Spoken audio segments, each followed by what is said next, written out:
Alors le bilan de l'opération 40 jours pour exister, il est largement positif puisque dès le départ, l'ambition qu'on avait, nous autres les mamans, était tout simplement qu'il y ait un peu plus d'inscriptions sur les listes électorales qu'il y en avait il y a 40 jours.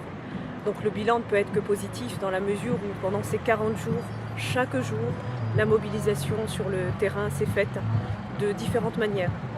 D'abord des petites équipes de mamans qui étaient des correspondantes dans tous les quartiers d'Avignon et puis qui avaient des relais. Leur premier relais, bien sûr, c'était les commerçants et qui du coup m'informaient en disant voilà, ce serait bien qu'on puisse aller démarcher dans tel secteur. Alors les personnes se sont inscrites au fur et à mesure, il n'y avait pas que les jeunes. Beaucoup de parents n'étaient pas inscrits, beaucoup de personnes aussi nouvellement naturalisées avec la nationalité française. Et puis, ce qu'il y a eu aussi de fondamental, c'est que d'autres personnes ont souhaité se mobiliser à nos côtés, mais on a dû aussi faire très attention à ce que, bien sûr, il n'y ait aucune récupération politique, idéologique.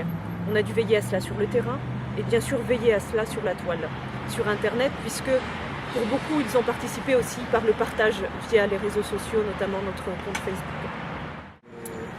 Alors ça a été une expérience, en tout cas pour ma part, je ne vous cacherai pas que je suis extrêmement fatiguée, mais en même temps, ça m'a énormément forgée et formée sur des questions fondamentales, celle de l'engagement citoyen aujourd'hui, où en sommes-nous.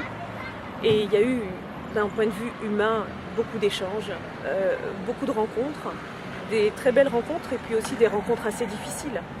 Lorsque je m'approchais par exemple de personnes qui assumaient, et tant mieux pour elles, leur vote extrême, Front National, me disaient « éloignez-vous madame, si vous nous invitez à voter, ça va être contre vous ». J'ai eu affaire à des propos assez durs, difficiles. J'ai tenu avec le profond respect et principe républicain qui me tient à cœur, qui est le mien, en leur répondant que leur vote leur appartient. Pour ma part, ma démarche, et je continue la discussion et l'échange avec la personne, est celle d'honorer ce que d'autres hier ont défendu, le droit au suffrage universel. Et puis pour le reste, c'est aux politiques d'assumer la réalité concrète des votes des citoyens. À votre avis, pourquoi il y a un tel taux d'abstention aujourd'hui ? Il y a un taux d'abstention qui est, contrairement à ce qu'on essaie de faire entendre, qui est foncièrement lié à l'écœurement.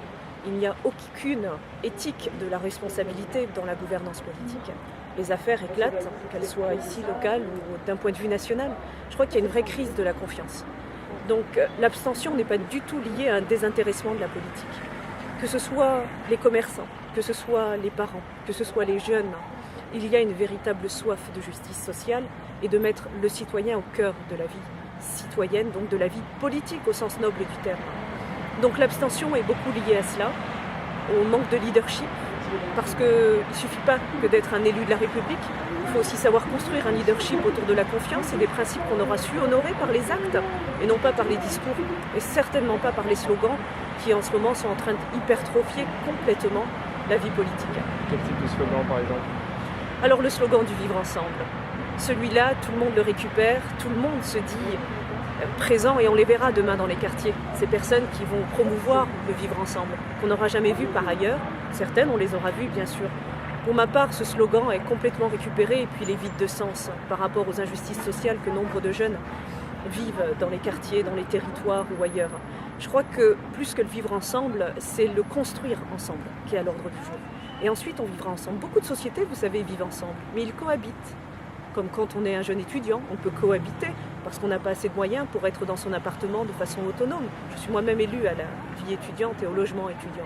C'est pas pour autant qu'on est forcément aimant avec son colocataire au bout de 7 mois de cohabitation. Donc, par contre, construire un projet de vie, un projet politique ensemble, ça c'est totalement un autre travail et ça commence par ce que je ne cesse de dire, mettre l'éthique, mettre les principes, mettre de l'authenticité, mettre de la transparence.